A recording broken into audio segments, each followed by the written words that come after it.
Fala pessoal do terceiro ano, como é que vocês estão? Tudo em paz? Tudo tranquilo? Bom, na outra aula eu passei um pouquinho sobre as características gerais da primeira lei de Mendel, a nomenclatura básica, para a gente entender um pouquinho sobre o que é genética, ou seja, aquela fala e aquele vocabulário e aquelas palavras que efetivamente elas são extremamente importantes para que você entenda um pouco de genética. E aí eu passei alguns conceitos relacionados a esse fator, que é gene, cromossomo, característica do que é genótipo, fenótipo, o que é um alelo. Agora a gente vai entender propriamente dita as características da primeira lei de Mendel. A primeira lei de Mendel, ela fala que para cada caráter, ele é determinado por um par de genes, tá? Então, ou seja, eu tenho um gene que é determinado, ele vem do pai e o outro da mãe. Eles estão sempre em pares porque a fita do DNA, ela é impar, né? Ela é uma fita dupla. E aí, o que o Mendel fez? Mendel, como eu falei para vocês, ele era um monge agostiniano e na própria igreja eles tinham o hábito, né, de forçar esses caras a serem grandes estudiosos. Ele se formou em botânica e aí ele foi dentro dos jardins do monastério, ele começou a fazer estudos relacionados às plantas. E a primeira coisa que ele observou foi a característica de ervilhas. Fala, por que ervilhas, né? Ervilha dá uma geração a cada 30 e poucos dias. Então ele tinha rapidamente um conjunto de gerações possíveis que facilitavam extremamente os seus estudos para que ele obtivesse os resultados daquilo que ele estava pensando. Outro fator importante é que a ervilha é autofecundante, então ela pode se cruzar com ela mesma, produzindo indivíduos puros. Então isso para ele também era uma enorme vantagem. E aí o que ele fez? Ele pegou 7 características: textura da semente, cor da semente, forma da vagem, cor da flor, posição da flor e tamanho da planta, se ela é uma planta alta ou uma planta baixa, tá? E aí ele fez a determinação disso, fez cruzamentos entre essas plantas altas o tempo todo, comprimento do ramo, né, longo o tempo todo, entre elas, para só gerar plantas que ele chamou de geração parental. Então ele pegou plantas longas, plantas curtas, e ele cruzou entre si e obteve de forma muito característica vários pontos que deixaram muito intrigado. Então, a primeira geração é a geração dos pais, que formam a geração dos filhos, chamada de geração F1. E aí ele cruzou F1 com ela mesma para a geração F2, que gerou para ele uma das maiores descobertas atuais. Então, vou pegar alguns exemplos aqui. Pegou púrpura, flores púrpuras com flores brancas, deu 100% púrpura. Quando cruzou púrpuras entre si, resultado desse processo, ou seja, híbridas, tá? Ele obteve 75% de plantas púrpuras e 25% de brancas. Então, na cabeça dele, ele falou, pô, peraí, que maluquice é essa? A característica branca, então, ela, no entendimento dele, ela estava presente no caráter da geração F1. Então, isso que ele entendeu. Entendeu também que a púrpura, ela inibe a ação da flor branca. Então, o caráter púrpura domina o caráter flor branca. E por esse motivo, ele determinou que a característica pétala púrpura é dominante sobre a característica branca, que ele chamou de recessiva. Então, esse é o principal fator, tá?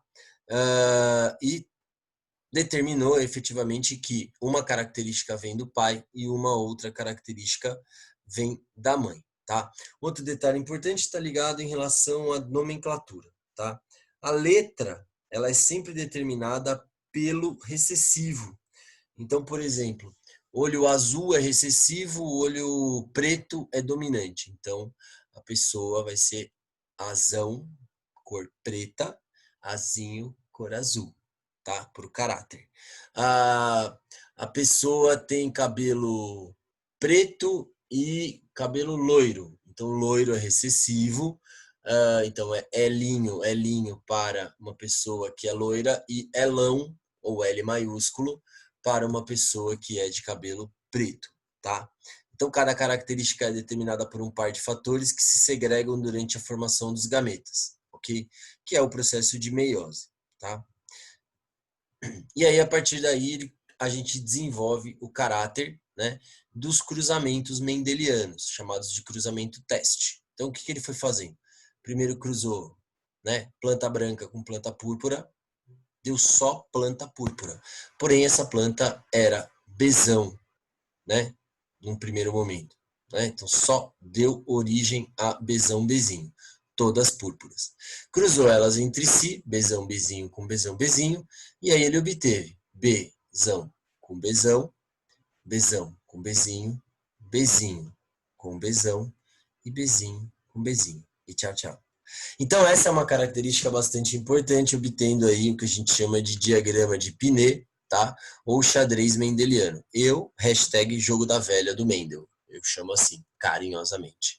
Então, esse é o cruzamento básico de proporção. Então, a proporção de 3:1 ou 3/4 para 1/4, tá? Ou 25% duplo dominante, 50% 50% heterozigota dominante e 25% duplo recessivo. Você pode fazer isso também.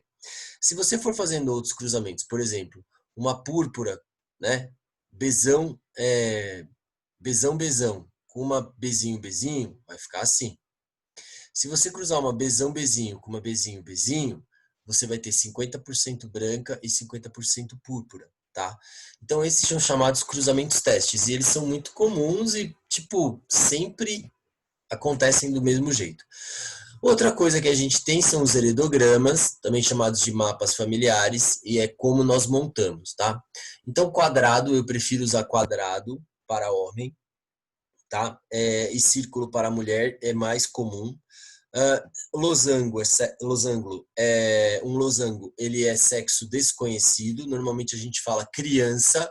Se eu falar filho, é menino. Se eu falar filha, é menina. Então você vai ter uma aplicabilidade. Aborto natimorto, tá? Afetado ou não por uma determinada anomalia. Dúvidas sobre a confiabilidade da informação, também interrogação. Probambo, né? Que é a característica que provavelmente é um caso índice. Indivíduos com heterozigose para certo gene, aqui a gente já entra na segunda lei, porque são 2 caracteres, tá? Cruzamento de um casal, cruzamento consanguíneo, gêmeos idênticos e gêmeos fraternos. Então, essa é a aparência das árvores genealógicas do cruzamento de meio. Então, pegando lá, por exemplo, esse tipo de heredograma, tá? Então, aqui um heredograma comum, uma árvore genealógica, filhos, pais, avós. E aí eles são sempre assim, a primeira linha, primeira geração, segunda linha, segunda geração, terceira linha, terceira geração. Outra coisa característica também é quando você encontra esse fator aqui, ó, pais iguais, filho diferente, o diferente é recessivo. Pais iguais, filho diferente, o diferente é recessivo. Um detalhe importante, nem sempre o indivíduo recessivo é o indivíduo que apresenta anomalia. Eu posso ter pais com anomalia, mas o filho nasce normal. Um exemplo muito louco é ser canhoto. Ser canhoto é um caráter recessivo, tá? Porém, ser destro não é um caráter anômalo, não é uma anomalia, porém é um caráter dominante, tá? Então, existem algumas doenças, como síndrome de Duchenne. Ela é um caráter dominante. E o filho, que é normal, ele tem caráter recessivo, tá? Então, ele fala, né? Localização dos homozigotos recessivos, uma vez determinados, é a partir deles que nós sempre estudamos. Procure sempre isso aqui. Dica do Pro para o vestibular. Procure sempre isto aqui, tá? Determinação dos demais genótipos, eles são baseados sempre de baixo para cima, tá? E aí, as árvores genealógicas, em aula, na aula de Zoom, por exemplo, a gente pode fazer alguns exemplos relacionados a isso. Então, dá para fazer tranquilamente, tá? E aí eu vou passando para vocês algumas informações, pego alguns exercícios que eu tenho e aí eu passo para vocês, tá? Então aqui, ó, por exemplo, ó, pais iguais, filho diferente, o diferente é recessivo. Pronto, achei. Já sei que ele é azinho. Então, o irmão aqui, ele tem um azão, que eu não posso conseguir determinar, por exemplo, se ele é azão, azinho ou azão, azão, porque os pais são heterozigóticos. Então, se os pais são heterozigóticos, pelo diagrama de Pinet, ou xadrez mendeliano, eles têm 3 possibilidades desse filho 8 aqui. Pode ser azão, azão, e um azão, azinho, ou azão, azinho, tá? Então, você tem azão, azinho 2 vezes. A mesma coisa, pais iguais, filho diferente, o diferente é recessivo, ok? E aí você faz a determinação. Esse aqui eu não consigo saber quem é. Por quê? Porque os pais são heterozigóticos. Então, esse aqui que é azinho, azinho, ele recebeu um azinho da mãe e um azinho do pai. Mas o pai é normal, então o pai leva com ele o caráter, tá? Por que você conseguiu definir o 3 aqui e o 8 não? O 3 aqui eu sei porque ele é normal, portanto ele recebeu um do pai. Se ele recebeu a azão do pai, obrigatoriamente o gameta produzido aqui na mãe é azinho. Então eu consigo definir esse aqui, tá? Agora os pais são heterozigóticos. Tem 3 possibilidades do azão começar primeiro. Então por esse motivo eu não consigo determinar. Então quando eu não consigo, eu coloco um traço, ok? Primeira lei de Mendel, tranquilinha. A gente vai desenvolver isso em aula na maior tranquilidade possível. Bom, vamos lá entender um pouquinho agora sobre alguns caráteres que a gente pode falar, tá? Que a gente chama de ausência de dominância, tá? Então, uma herança sem dominância, ela ocorre quando um alelo não domina o outro. Em consequência disso, o heterozigoto apresenta fenótipo diferente do exibido pelos homozigotos, tá? Então, vamos entender um pouquinho. Dominância incompleta. Alguns são muito comuns. Só toma cuidado para não confundir dominância incompleta com codominância. É quando os dois se expressam. Na dominância incompleta, eu tenho uma variação, ok? Então, o heterozigoto manifesta o fenótipo intermediário entre os dois alelos. Então, por exemplo, flores vermelhas e flores brancas. Quando cruzadas, os descendentes heterozigotos exibem flor rosa. E por não se manifestar em relação à nítida dominância, a representação do alelo é feita assim: Czão, Vzinho, Czão, Bzinho, tá? Czão. Você pode pôr Vzão, Vzão, Bzão, Bzão, que dá igual também, tá? Então é uma ausência de dominância, ok? Então essa é uma característica. Já a codominância, você percebe que eu tenho caráteres, né? Os 2 caráteres, eles se manifestam simultaneamente, tá? Como, por exemplo, no grupo sanguíneo M e N, ok? Então, são condições diferentes. Dominância incompleta e codominância, são 2 fatores completamente diferentes. Aqui a expressão sobre flores, né? Flor vermelha, Vzão, Vzão, flor branca, Bzão, Bzão. O cruzamento da rosa, certo? Que dá Vzão, Pzão. Por que você não está pondo Czão? Porque não tem problema. Você não vai morrer por causa disso. E aí, no cruzamento entre esses híbridos, eu vou ter flores vermelhas, flores rosas e flores brancas, tá? Então, a gente chama isso de ausência de dominância. Já na codominância, os 2 fatores, eles se expressam, ok? Então, é uma diferença significativa, então toma muito cuidado, tá? Um detalhe importante é que o grupo MN, ele é um dos grupos relacionados à característica do grupo sanguíneo. Outra característica é gene letal. O gene, quando ele aparece, o embrião ele pode nascer morto. E aí tem um detalhe, galera, presta bastante atenção, tá? Então, ó, o macho, ele é pesão pezinho, a fêmea é pesão pezinho. Só que o indivíduo pesão pesão morre. Então, eu não contabilizo ele na minha proporção. Qual é a chance de nascer um indivíduo pesão pezinho? É 2 em 3.